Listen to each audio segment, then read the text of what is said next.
The most popular music I have heard on the internet these days is this track. The bass in this track seems simple, but there's a trick to it. Let's create it. The bassline notation of this track is very straightforward and is written with eighth notes. For creating this bass sound, I use the acid wave table, which is a combination of sine and square waves, and is very useful for making sounds commonly used in electronic music. In the warp section of oscillator A, we select the bend option to change the waveform as you see in the video. This helps us achieve a fuller sound.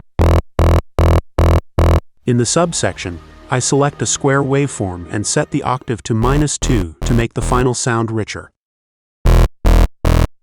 Since I want the bass sound to have a transient at the start, we select a sample from the noise section similar to the one I chose.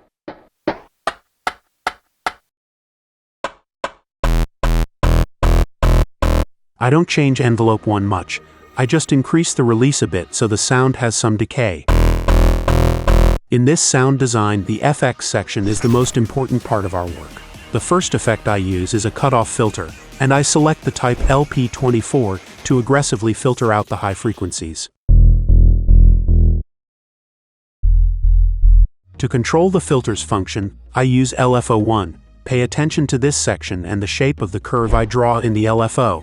This is the trick I mentioned at the beginning of the video. I set the LFO rate to 1/4 note.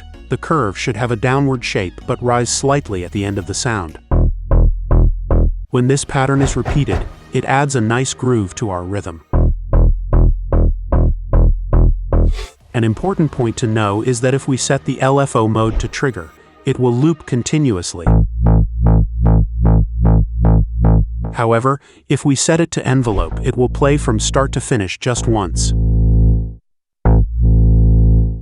Since we have written the bassline notes as eighth notes, we set the mode to envelope.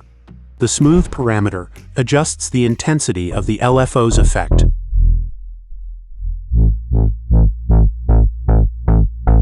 The next effect we apply is an equalizer, which we place before the filter. Then we connect envelope 1 to the parameters controlling the high frequencies.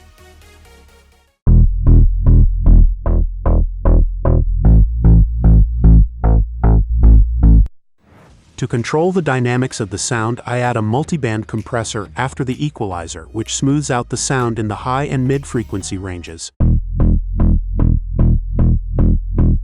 To add texture and make the sound a bit rougher, I apply a distortion effect after the compressor.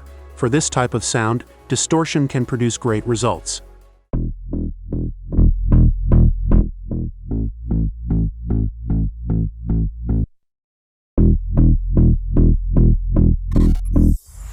To fine-tune the bass transients, we can do something interesting. Connect one of the macro knobs to the parameters for distortion frequency, filter resonance, and distortion drive.